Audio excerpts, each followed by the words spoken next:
கொள்கைக்காக இருக்கிற கூட்டம், லட்சியத்துக்காக இருக்கிற கூட்டம். 37 இடங்களிலே வெற்றி பெற்று விட்டோம் என்று கொக்கரிக்கின்ற முதல் மந்திரியை கேட்கிறேன். கொள்கையால் ஜெயித்தீர்களா, கொள்ளையடித்த பணத்தால் ஜெயித்தீர்கள்? இதற்கு பின்னர் இந்த காற்று ஓயும், இந்த சூறை காற்று ஓயும், இந்த பெருமழை கொட்டுவது நிற்கும், கோர்ட்டிலே தடை வரப் போகிறது என்று உளவு பிரிவு மூலமாக யூகித்துக் கொண்டு மறுநாள் தீர்மானம் போடுகிற திறமை அது முதலமைச்சர் ஜெயலலிதாவுக்கு ரொம்பவே உண்டு. அரசியலில் விரக்தியில் இருக்கிறான் வைகோ என்று ஒரு மந்திரியின் பெயரால் நீங்கள் அறிக்கை வெளியிட்டீர்கள். எனக்கா விரக்தி? விரக்தியே என்னை பார்த்து சிரிக்குமே. தொழில் வளர்ச்சி இருக்காது. ஏன் இருக்காது? இந்த முதலமைச்சரை எவரும் சந்திக்க முடியாது. உங்களுக்கு பல்லாண்டு பாடுகிற பஜனை கூடமாக சட்டசபை ஆக்கிவிட்டீர்கள். அம்மா உப்பு, அம்மா விதை, அம்மா தியேட்டர், அம்மா பூசணிக்காய், அம்மா கத்தரிக்காய், அம்மா வெண்டைக்காய். வெட்கமாக இல்லை? உச்சத்திலே இருக்கிறீர்கள் அம்மையாரே, வெற்றியின் உச்சத்திலே சிகரத்தில் இருக்கிறீர்கள். நுனிக்கொம்பர் ஏறினார் அகுதிறந்தூக்கின் உயிர்கிருதி ஆகிவிடும். இத்தனை 37 இடங்களே ஜெயித்து விட்டோம் என்று சொல்கிறீர்களே, கோயம்புத்தூரிலே கவுண்டம்பாளையத்தில் போய் ஓட்டுக்கு 2000 கொடுக்க வேண்டிய அவசியம் என்ன? ஆகவே ஜனநாயகத்தை காப்பதற்கு அக்கறை உள்ளவர்கள் ஒரு சேர எழ வேண்டிய காலம் வரலாம்.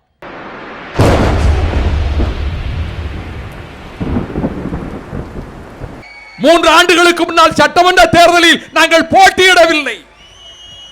இந்த கட்சி இதோடு காலாவதியாகிவிடும் என்று கருதினார்கள். சூரிய பெருவெளியிலே தூக்கி எறியப்பட்டுவிடும் என்று கருதினார்கள். இதற்கு பின்னரும் இத்தனை பல்லாயிரக்கணக்கான தோழர்கள் திரண்டு வந்திருக்கிறார்கள்.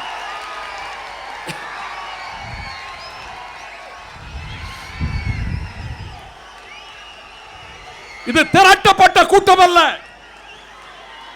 குவார்ட்டரும் பிரியாணியும் கொடுத்து கூட்டி வரப்பட்ட கூட்டம் அல்ல.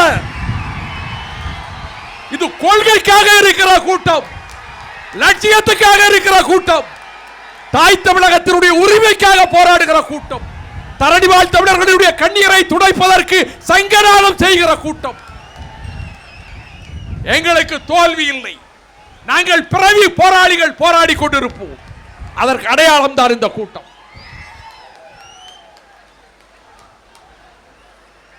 தேர்தல் களத்தில் பணத்தை கொட்டி ஜெயித்தார்கள். நான் கேட்கிறேன், ஜெயலலிதாவை கேட்கிறேன், முதலமைச்சரை. 37 இடங்களிலே வெற்றி பெற்று விட்டோம் என்று கொக்கரிக்கின்ற முதல் மந்திரியை கேட்கிறேன். கொள்கையால் ஜெயித்தீர்களா, கொள்ளையடித்த பணத்தால் ஜெயித்தீர்கள்? சாதனையால் ஜெயித்தீர்களா, ஊழல் சாதனையால் திரட்டப்பட்ட கரன்சி நோட்டுகளால் ஜெயித்தீர்கள்? வீடு வீடாக, வீதி வீடாக ஓட்டுக்கு பணம், இலவசங்கள், அரசு பணத்திலே இலவசங்கள், கொட்டப்பட்ட பணம், மக்களின் இல்லாமை, வறுமை, போதாமை, அவற்றை பயன்படுத்திக் கொண்டு கொள்ளையடித்து, பகல் கொள்ளையடித்த பணத்தை கொண்டு ஜெயித்திருக்கிறீர்கள். இது வெட்கக்கேடு. நாங்கள் தோற்றிருக்கிறோம்.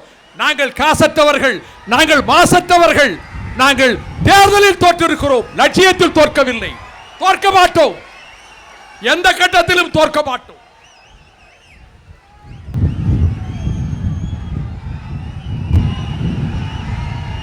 ரொம்ப இன்பமாக இருக்கிறது. ஏனென்றால் நீங்கள் மழையில் நனைந்து நான் பாதுகாப்பான கூடாரத்துக்குள் இருந்தால் எனக்கு பேச்சு வராது. ஆனால் நானும் மழையில் உங்களோடு நனைகிறேனே, மகிழ்ச்சியாக இருக்கிறது.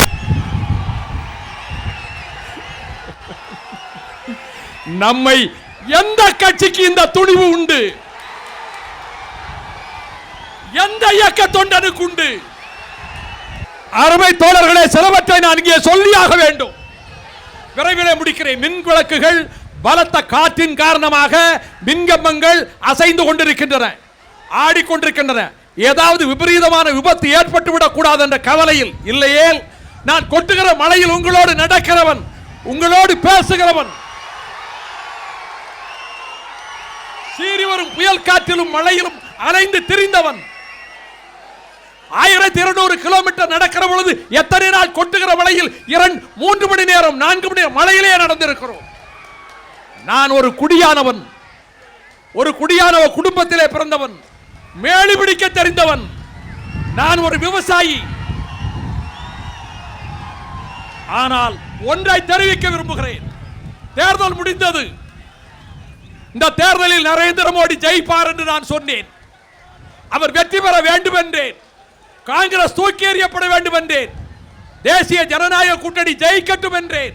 தனி பெரும்பான்மை பெறும் என்று சொன்னேன். வெற்றி பெற்றது. நான் தோற்றதை பற்றி கவலைப்படவில்லை. டெல்லி சென்றேன். நரேந்திர மோடியை சந்தித்தேன். புதிய விடியலை கொண்டு வாருங்கள் என்றேன்.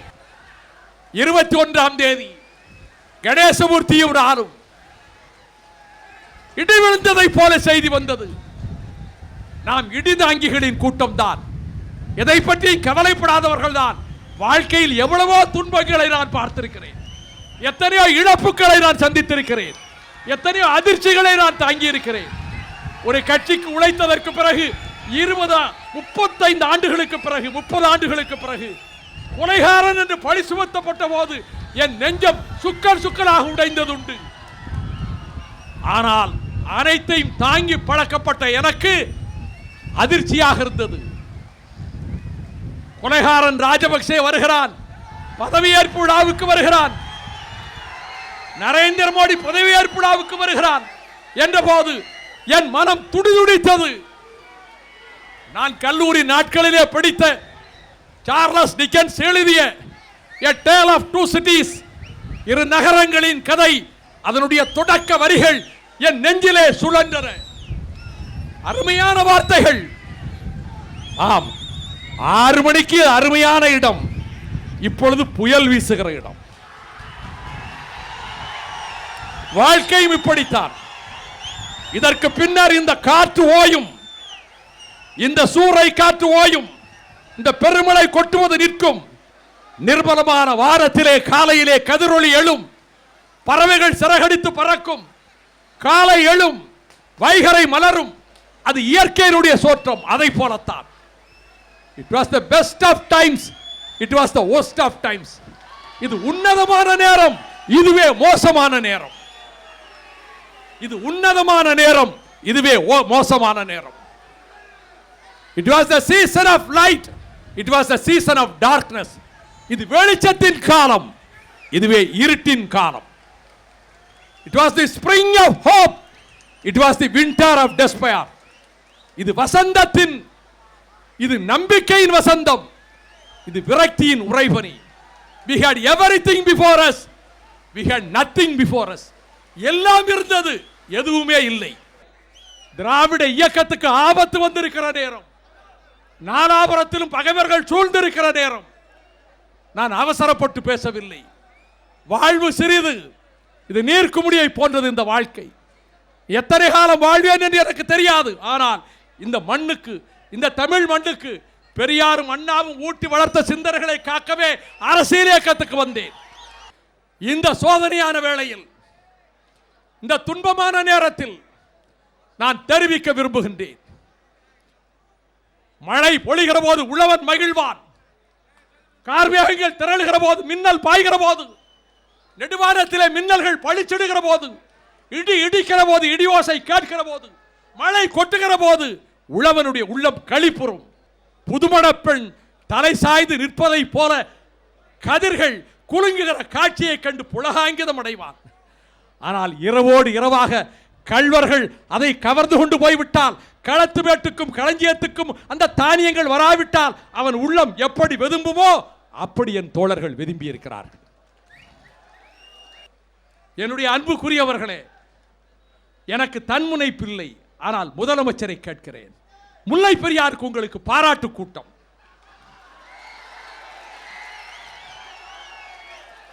ஏனென்றால் நீங்கள் கால்கெடுக்க நடந்தீர்கள் அல்லவா?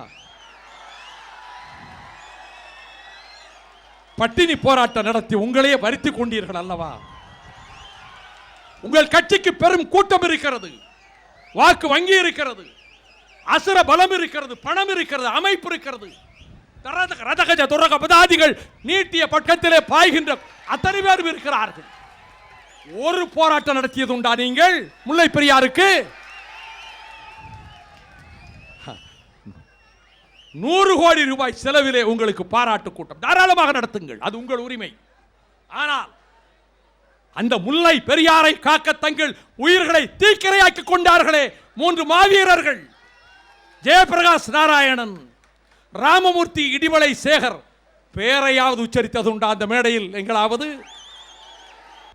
முல்லை பெரியார் பென்னிக்குயிக் அணை உடைந்துவிடும், வெடிவைத்து தகர்க்க திட்டமிட்டு விட்டார் என்று லட்சக்கணக்கானவர்களை திரட்டுவதற்கு காரணமாக இருந்தவன் வைகோ என்பதை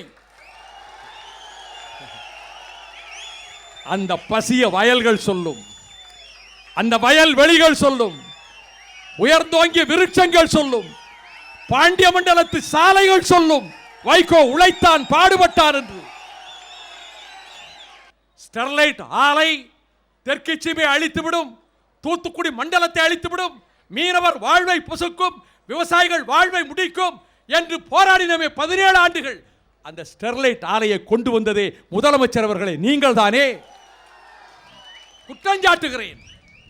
கோவா அடித்து விரட்டிய பிறகு, மராட்டியம் உடைத்துணருக்கு வெளியேற்றியதற்கு பிறகு 7 நாட்களிலே லைசன்ஸ் கொடுத்து, எந்த அடிப்படையிலே லைசன்ஸ்?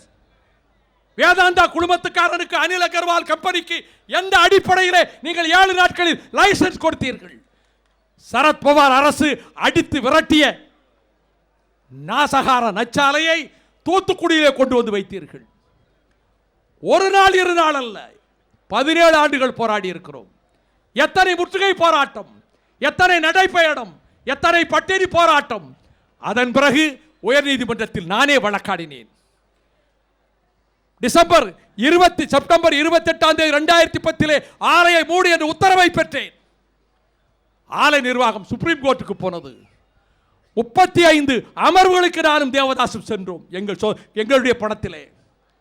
நான் கேட்கிறேன், ஜெயலலிதா அரசை கேட்கிறேன், ஸ்டெர்லைட் ஆலையால் எந்த பாதிப்பும் கிடையாது சுற்றுச்சூழலுக்கு என்று பிரமாண வாக்குமூலம் தரவில்லை உங்கள் சர்க்கார். அதனால் தான் கேடு வந்தது. எந்த பிரச்சனையிலும் தகுதித்தம் செய்யக்கூடியதிலே கைதேர்ந்தவர்கள் நீங்கள். மக்கள் கொதித்தெழுந்து விட்டார்கள். தூத்துக்குடி வட்டாரத்திலே சுப்ரீம் கோர்ட் மூட போகிறது என்று கருதி கொண்டு நீங்கள் மூட சொன்னீர்கள். 3 தமிழர்களினுடைய கழுத்தை முறிக்க இருந்தது தூக்கு கயிறு. நான் அதை சொல்ல வேண்டியதில்லை. ஜெத்மலானி வந்தார், நீதிமன்றத்துக்கு வந்தார், தூக்கு கயிறு தொங்குகிறது. அவருடைய காந்த குரலிலே வாதங்களை எடுத்து வைக்கிறார். தூக்கு தண்டனைக்கு தடை வருகிறது. அனைவரும் அவரை சூழ்ந்து கொண்டு நன்றி கூறுகிறார்கள். Don't thank me, thank Vaiko. அவர் சொன்ன வார்த்தைகள். முதல் நாள் சட்டமன்றத்தில் இந்த 3 பேர் தூக்கு வழக்கிலே நான் தலையிட முடியாது என்று சொன்னவர், கோர்ட்டிலே தடை வரப்போகிறது என்று உளவு பிரிவு மூலமாக யூகித்துக் கொண்டு மறுநாள் தீர்மானம் போடுகிற திறமை அது முதலமைச்சர் ஜெயலலிதாவுக்கு ரொம்பவே உண்டு. இன்றைக்கு தமிழ்நாட்டினுடைய நிலைமை என்ன? பாதுகாப்பு கிடையாது. முதலமைச்சர் ராஜ்யத்தில் கொலை, கொள்ளை, கற்பழிப்புக்கு பஞ்சமே கிடையாது. நான் சொல்லவில்லை, குற்றங்களின் எண்ணிக்கையை பட்டியலிடுகின்ற ஆவணம் சொல்லுகிறது. கடந்த 15 மாதங்களில் தமிழ்நாட்டில் ஜெயலலிதா ஆட்சியில் நடைபெற்ற அக்கினி திராவக வீச்சுக்கள் 200 சம்பவங்கள். இந்த 200 சம்பவங்களில் 70% பாதிக்கப்பட்டவர்கள் 30 வயதுக்கு குறைவான பெண்கள். இதுதான் உங்கள் ஆட்சியின் லட்சணமா? ஆம். இந்த காரியங்களுக்கெல்லாம் என்ன காரணம்? இந்த பஞ்சமா பாதகங்களுக்கு, பெருக்கெடுத்தோடுகிற சாராய கடைகளும் டாஸ்மாக் கடைகளும் ஒயின் ஷாப்புகளும் காரணம் என்று கால்கடுக்க நடந்திருக்கிறோம். மழையிலும் வெயிலிலும் நடந்திருக்கிறோம். 24,000 கோடி வருமானம் உங்களுக்கு வருகிறது. எண்ணி பார்த்திருக்கிறீர்களா? எத்தனை லட்சம் குடும்பங்கள் நாள்தோறும் கண்ணீரிலே தவிக்கின்றன. பஞ்சமா பாதகங்கள், கொடூர சம்பவங்கள் அனைத்துக்கும் பின்னாலே ஆல்கஹால் இருக்கிறது, அதற்கு பின்னாலே சாராயம் இருக்கிறது, அனைத்துக்கும் பின்னாலே ஒயின் ஷாப் இருக்கிறது.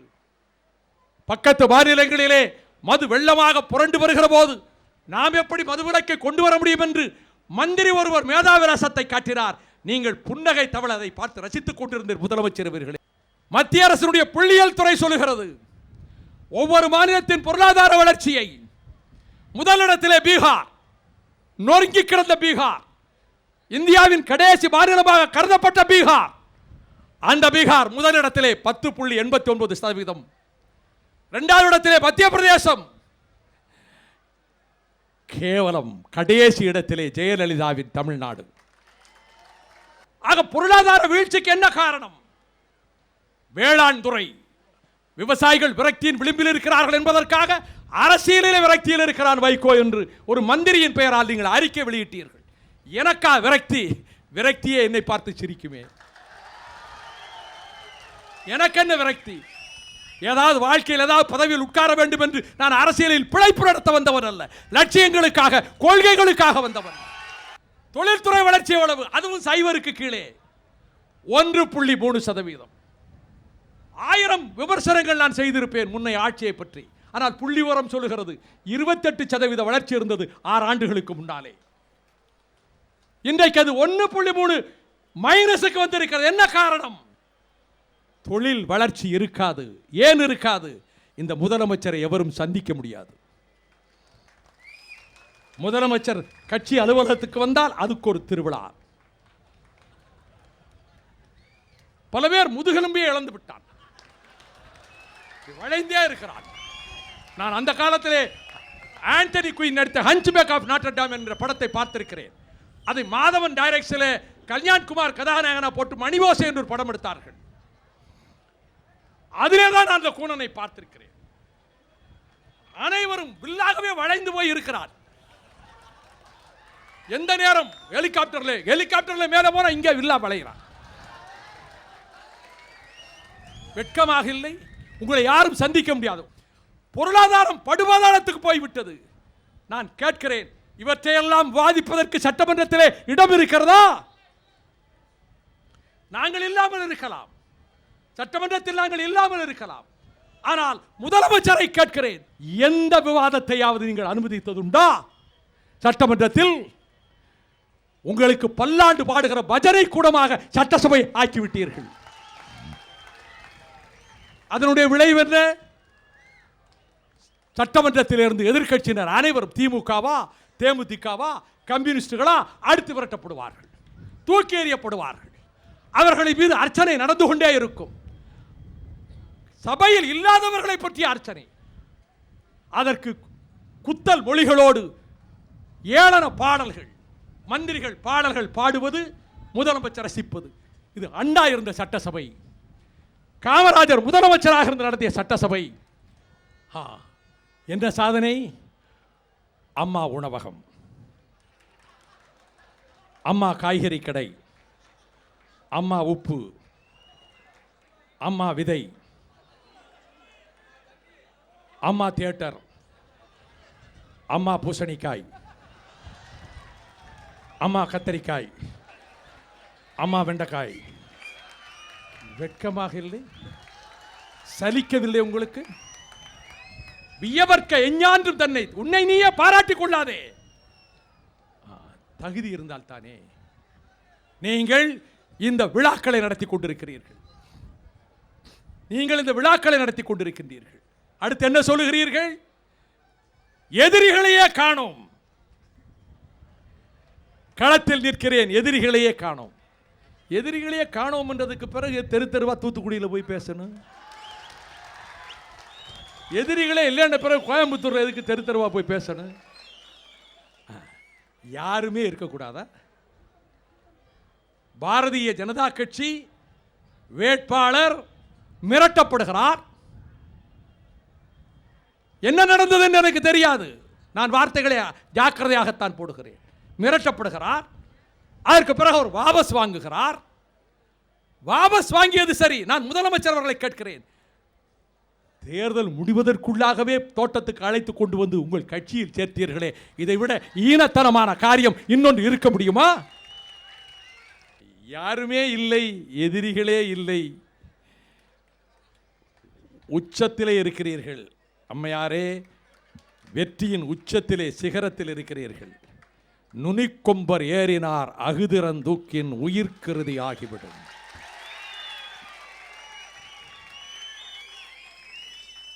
இனி சரிவுதான். இதே கட்டத்தில் இன்னொரு பக்கத்திலே பாய்ந்து வருகிறது.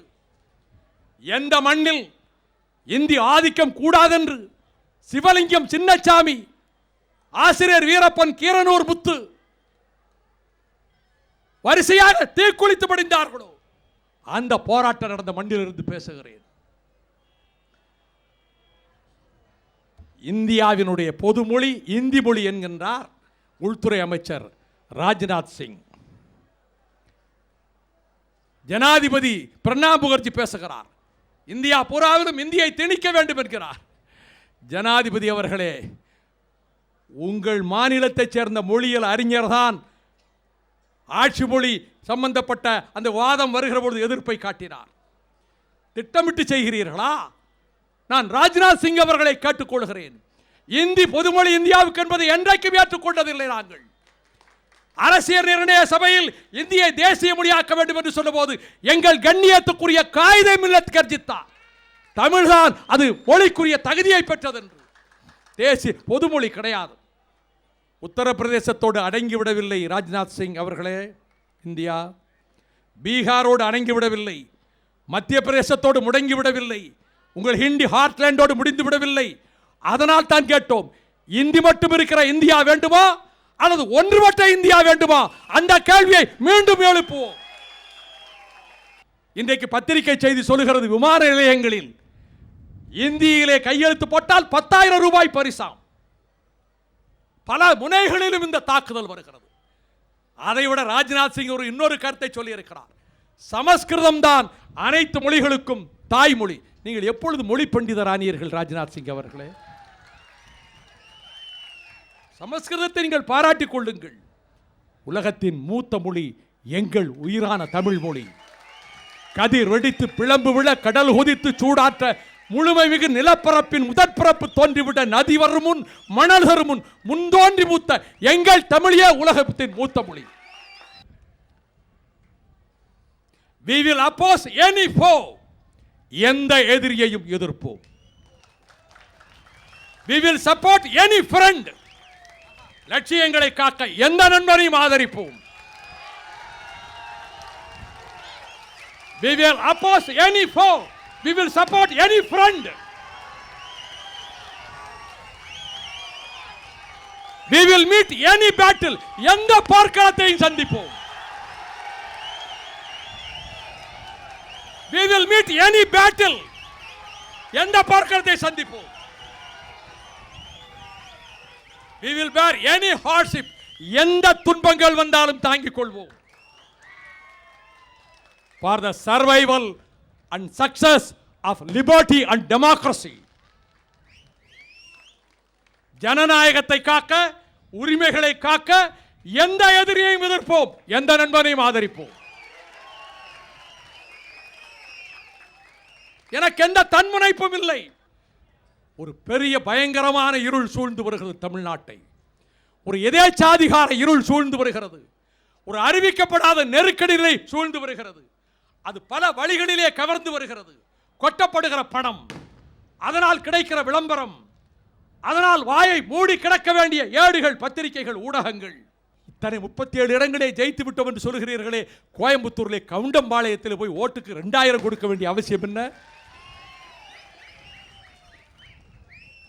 நாம் பணம் கொடுக்கலாமே, ரோகையா கேட்டார். அது ஈனப்பிழைப்பு அல்லவா? தப்பா நினைக்காதீங்க. நாம் கடைசி வரை இறுதி வரை நாம் இந்த லட்சியத்தை பேசுகின்ற தகுதி உள்ளவர்களாகவே அரசியலில் இருப்போம். நேர்மையாகவே இருப்போம். காலம் மாறும், நிச்சயமாக மாறும். எந்த நிலைமையும் மாறும், மாறித்தான் ஆக வேண்டும். ஆகவே ஜனநாயகத்தை காப்பதற்கு அக்கறை உள்ளவர்கள் ஒரு சேர எழ வேண்டிய காலம் வரலாம். எனக்கு எந்த இடம் என்று நான் எங்கேயும் பார்க்கவில்லை. எங்களுக்கு எந்த இடம், எங்களுக்கு ஏதாவது வாய்ப்புண்டா, இதை நான் நினைக்கவில்லை. ஒரு கேடு வருகிற போது அதை தடுக்க வேண்டிய கடமை. வட்டக்கோட்டையிலே தந்தை செல்வா சுதந்திர தமிழீழ பிரகடனம் செய்தார். அதற்கு என்ன மார்க்கம் என்கிற போது, பொது வாக்கெடுப்பு மார்க்கம் என்ற கருத்தை உலகத்தில் எவரும் சொல்லாத கருத்தை பிரசல்ஸில் பதிவு செய்தவன் உங்கள் சகோதரன் வைகோ. இன்றைக்கு கலைஞர் சொல்லுகிறார், பாராட்டுகிறேன். டாக்டர் ராமதாஸ் சொல்லுகிறார், வரவேற்கிறேன். திருமாவளவன் சொல்லுகிறார், வரவேற்கிறேன். சீமான் சொல்லுகிறார், பாராட்டுகிறேன். பல நெடுமாறன் முழங்குகிறார், மகிழ்ச்சி அடைகிறேன். ஆனால் அடியேன் உங்கள் மத்தியிலே சொல்லுகிறேன், இந்த கருத்தை உலக அரங்கத்தில் முதலாக வைத்தவன் நான். அதே வேளையில் கொடியவன் ராஜபக்சே ஐநா மன்றத்திலே உரையாற்ற அனுமதிக்க கூடாது. இன்னொன்றும் நான் தெரிவிக்க விரும்புகிறேன். நாங்கள் இந்த மண்ணை நேசிக்கிறோம், அமைதி பூங்காவாக திகழ வேண்டும் என்று விரும்புகிறோம். ஒரு துளி அளவு துரும்பளவு வன்முறையில் கூட மறுமலர்ச்சி திமுக ஈடுபட்டதில்லை, ஈடுபட போவதும் இல்லை. ஆனால் லட்சியங்களை நாங்கள் நேசிக்கிறோம், உறுதியாக நடக்கும்.